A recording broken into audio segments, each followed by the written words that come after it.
ना अच्छा लगता है जी। तो कहानी सुनाए तुम लोगों को जी। अच्छा, एक कहानी सुना रहे हैं, छोटी चींटी की बड़ी दावत। चींटी तो छोटी होती है ना जी, उसकी बड़ी सी दावत है। देखिए कहानी में क्या होता है। इस साल भी सावन भादो सूखे निकल गए। पिछली बार भी बादल देखने को आंखें तरस गई थी। अब तो जंगल में हरियाली ख़त्म हो गई। जो हरा भरा जंगल रहता था वो भी ख़त्म हो गया जब पानी नहीं बरसा तो जी। परेशान पशु पक्षी आसमान की ओर देखते और कहते, काले बादल जल्दी आओ, पानी तुम बरसाओ।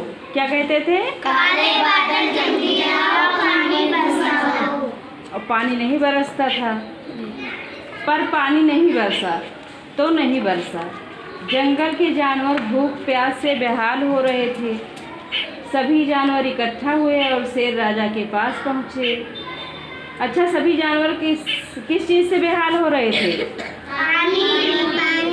भूख और प्यास। पानी भी प्यास लगती थी उनको, भूख भी लगती थी जी। महाराज, आप तो जानते ही हो इस साल भी पानी नहीं बरसा। इस साल अकाल की स्थिति में हमारे खाने के लिए कुछ नहीं रह गया है। हमारे बच्चे भूखे प्यासे हैं, क्या करें? सभी पक्षी तो उड़ गए, हम कहाँ जाएं? आप महाराजा हैं, हमारे लिए कुछ प्रबंध करें। जानवर रोने और बिलखने लगे। जानवर क्या करने लगे? रोने और बिलखने लगे। शेर बड़ी देर तक सोचता रहा और फिर बोला, धरती के ऊपर तो अब कुछ नहीं बचा। सुनते हैं कि ज़मीन के अंदर भी खाने के लिए बहुत कुछ होता है, पर उसे खोजा कैसे जाए? भीड़ से सांप निकला और आगे आकर बोला, महाराज सच है, ज़मीन के नीचे खाने और पीने की चीज़ों का भंडार है। किसने कहा ये बात? राजा। सांप ने, राजा ने नहीं कहा। लेकिन उसे ऊपर कैसे लाया जाए, इसका कोई उपाय नहीं है, सभी ने कहा। गधे को गुस्सा आ गया।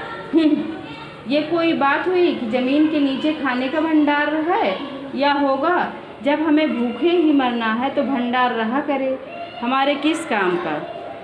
खरगोश से पूछा गया, सुना है कि ज़मीन के नीचे भी खाने पीने की चीज़ें हैं।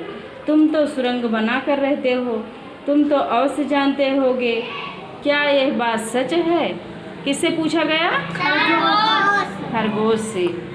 खरगोश बोला, खरगोश कौन कौन देखे हैं? जी हम। सब लोग। किस कलर का होता है खरगोश? काला।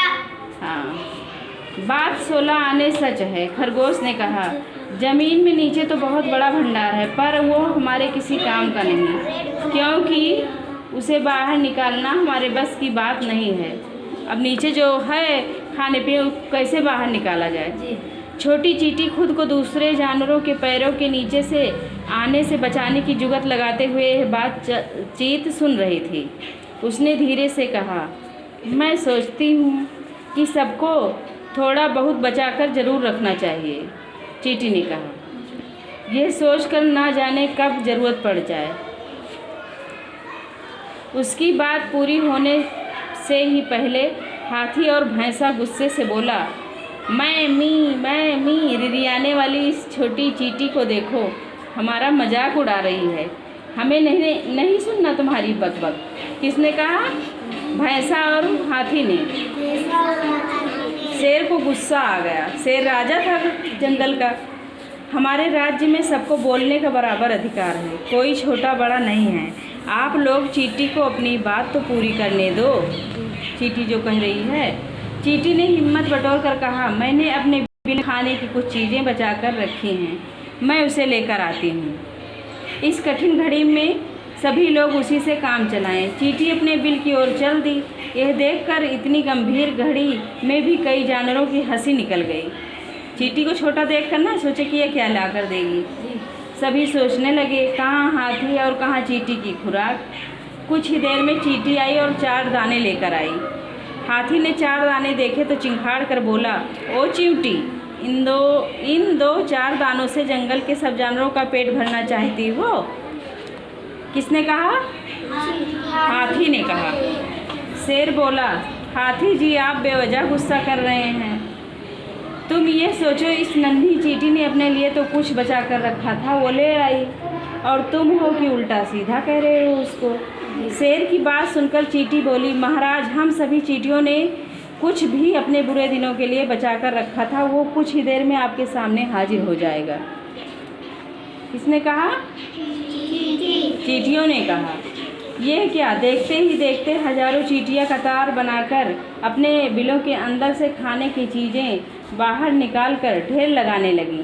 चींटी देखते हो कभी कभी ऊपर ढेर लगा देती है ना जी। वहाँ तो खाने के सामान का पहाड़ खड़ा हो गया।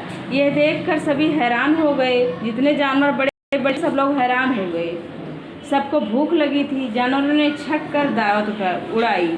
कई दिनों बाद भरपेट खाना मिल पाया था उन लोगों को। जैसे ही जानवर अपने अपने घर की ओर जाने लगे, शेर बोला, दोस्तों आप सभी चींटियों को धन्यवाद देना चाहिए जिन्होंने मुसीबत में आपकी मदद की।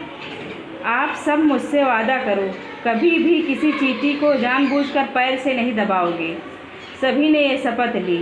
तुम लोग भी चींटी को दबाते हो पैर से? नहीं दबाना चाहिए, बहुत गलत बात है बच्चों, कभी नहीं दबाना चाहिए। अच्छा जी, चींटी को कभी पैर से नहीं दबाना चाहिए।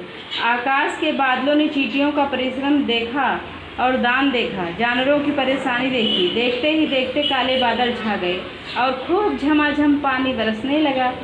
तभी तो कहा जाता है कि जब झुंड की झुंड चींटियाँ अपने बिलों से बाहर निकलने लगी तो पानी बरसने वाला होता है। कभी कभी चींटी निकलती है ना जी, तो समझो उस दिन बारिश होगी, इस टाइम नहीं निकल रही है चींटी, गर्मी बहुत पड़ रही है। तुम लोग को गर्मी बहुत लग रही है ना जी, इसी वजह से चींटियाँ निकलेंगी तो पानी बरसेगा। चींटियाँ निकल नहीं रही हैं। जंगल में पानी की बरसात देखकर जानवर खुशी से नाचने और गाने लगे। काले बादल आए झमझम पानी लाए। तुम लोग भी बोलो, काले बादल आए झमझम पानी लाए। तो कैसी लगी कहानी तुम लोगों को? अच्छी लगी ना जी। इस कहानी से हमें क्या शिक्षा मिलती है? हमें ये शिक्षा मिलती है कि हमें कुछ ना कुछ अपने जीवन के लिए, मतलब जो कुछ है उसमें से थोड़ा सा बचा कर रखना चाहिए। कभी भी किसी भी समय में आवश्यकता पड़े तो उसका हम उपयोग कर सकें। और किसी को चींटी को पैर से नहीं दबाना चाहिए। ठीक है ना जी।